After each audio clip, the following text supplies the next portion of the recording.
Good afternoon, everybody, and this is Burke Lyle on the air again, Burke Lyle Sports Talk. So I previously talked about Tom Brady going to the Bucks and DeAndre Hopkins going to the Cardinals in a trade. All happened over the last 24 to 48 hours. So there's something I want to get to. It's going to take less than a minute. I mentioned in my other two videos. Kevin Durant has the coronavirus along with four other Brooklyn Nets. And as of right now, according to the sports landscape, we may not see any sports again for another 2 months with Major League Baseball, and another 3 months with the NBA, NHL, possibly 4. So that's the way things look right now. There's not going to be any sports for a while. I'm feeling better. I'm used to it now. I'm so glad I get to talk about the NFL news with everybody. This is great. This is what I really enjoy doing. So, the Dallas Cowboys have decided to franchise tag Dak Prescott, and in addition, they signed Amari Cooper to a 5-year, $100 million contract. So, Prescott has been franchised. Am I surprised? I mean, not necessarily. I think right now, I just think as of right now, they're just putting off the talks of giving him a long-term deal. I think that'll happen in the coming weeks and even months. It's going to happen soon. Hold on, I might have to sneeze. Sorry about that 5-second delay. Okay, so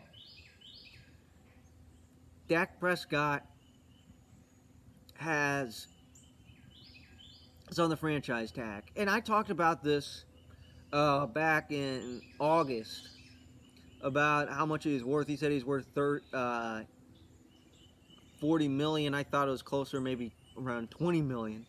And last year, I think he really improved his passing production. He went from, in today's day and age,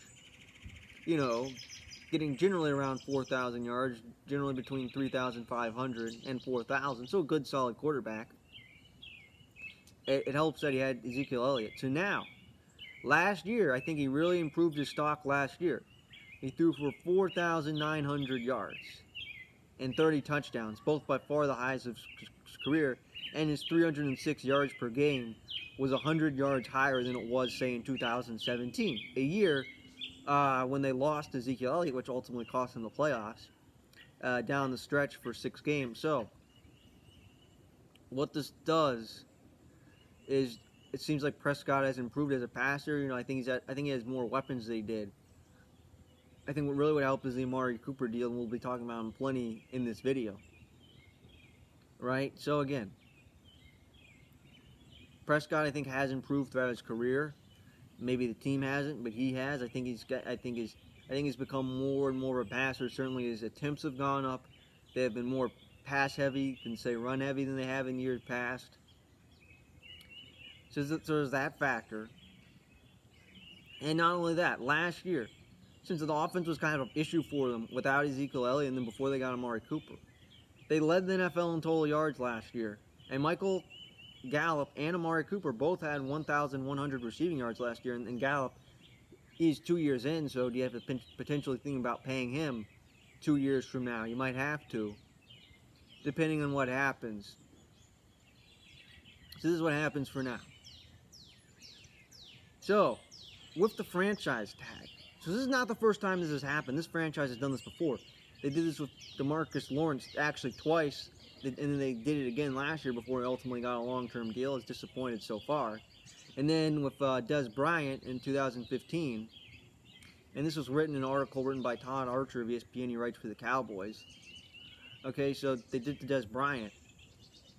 Okay, so with the franchise tag, and I just mentioned this at the top of the show, they are not, what I'm going to say is, again, they're waiting for a time to extend them. And like I said, normally if they would have extended them, say, sometime in April, maybe I wouldn't have time to get to it. Given that Major League Baseball and the NBA and Stanley Cup playoffs were on full swing, but I probably will get to talk about it whenever it happens.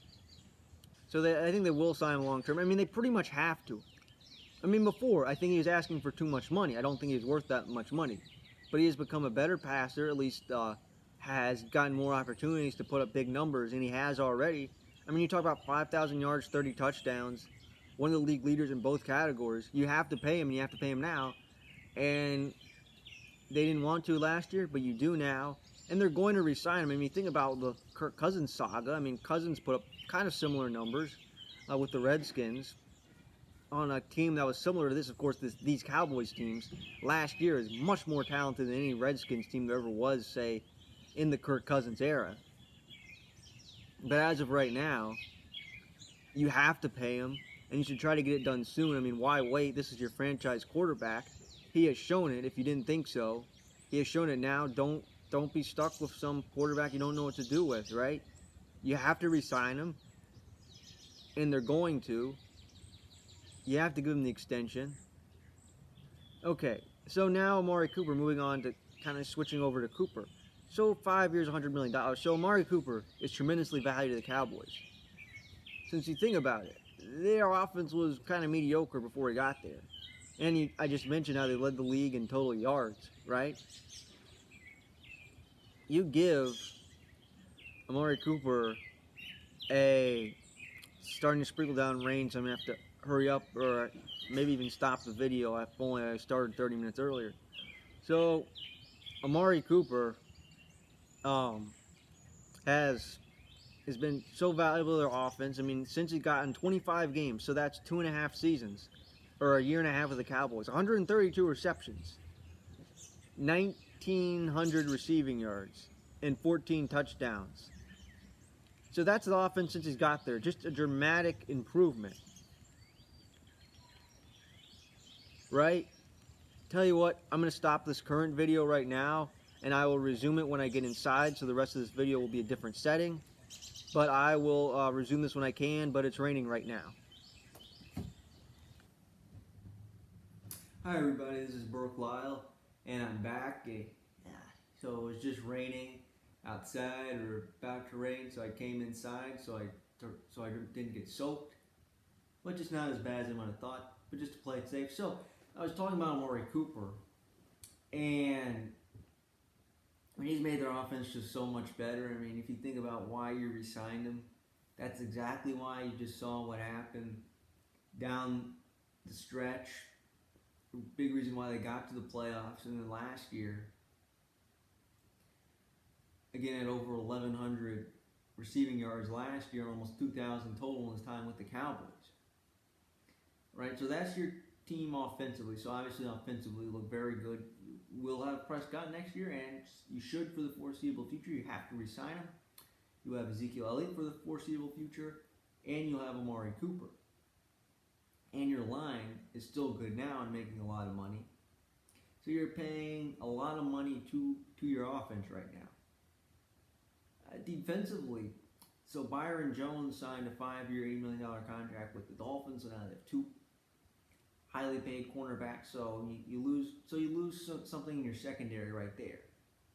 Since you decided to re-sign Jalen Smith, pay him last year, give him an extension, which is smart.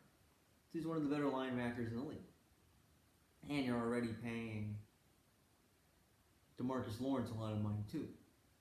So again, yes. Oh, and you also lost Robert Quinn, who had double-digit sacks, I think 11.5, to the Chicago Bears, 5 years, $70 million. So you have made losses, and Randall Cobb is gone as well, going to the Texans.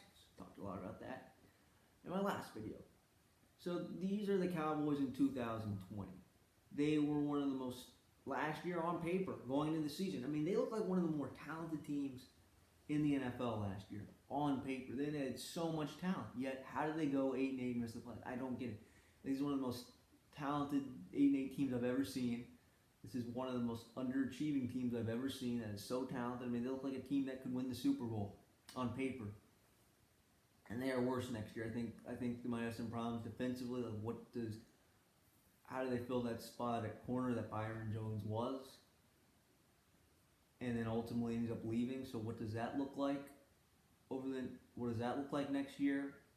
I think defense might be a concern. So it was kind of funny the year they went to the playoffs. Defense was a huge strength. I think at that time they had top 5 defense. So that's, again, so you combine what they were down the stretch in 2018. If they could have put the defense what it was in 2018 and the offense what it was in 2019 together, that's a Super Bowl caliber team. So are they that team? But maybe people are not like Jason Garrett. Jason Garrett has been fired. and their new coach is now Mike McCarthy. So Mike McCarthy, what does this offense look like? Like, how does Mike McCarthy work with Dak Prescott, right? Does what he did in Green Bay that worked so well translate to Dallas, and do they come out? Do they win a Super Bowl together? Are they a playoff caliber team? I mean, I don't know. They have yet to play for Mike McCarthy, so I'm interested to see how it is. But again, I talked about this before. I think in this division, I think the Cowboys are contenders to win the East. I think they're more talented than the Eagles right now. They certainly were last year. It's just amazing how the Eagles won the division last year. But what this team needs to do is they need to improve. I think at least secondary might be a question mark. Offense isn't. I think they'll have a very good year offensively. And I think they should make it to the playoffs. They should have made it last year. They should do it this year. They have to prove that they're better than what they were last year. And the question is how far they go. Since again, they were 13-3 in 2016. And they have shown flashes of that team, but they have yet to fully put together in 1 year. So who are the Cowboys? How good are they? And are they a playoff team? And when do they re-sign Dak Prescott? I don't know. It's hard to guess. I'm going to say sometime in April, but it could be up until the July deadline. And this is a move they have to make. If they want to be a Super Bowl caliber team, they need Dak Prescott. They have a great offensive core. And Cooper, Elliott, and Prescott, that's the direction they've gone in. And I figured for a long time, for weeks, that Byron Jones was going to leave. I figured that was going to happen. They would have to let him go. And not only that, you have Michael Gallup. Do you have to pay him down the road? I don't think that's a concern right now. You have 2 years left with them, along with Cooper. So you have two good receivers, best running back in the NFL. You can make that argument. And you have a good offensive line. Now you need that franchise quarterback. So the question is, are the Cowboys, are they a Super Bowl caliber team, or are they underachieving? We'll have to find out. And it'll be interesting to see what it looks like. And when Prescott gets that extension, I will try to make a video about it. I certainly think it would be a good idea to. So we'll revisit that when it occurs. But thank you for listening, and we will see you next time.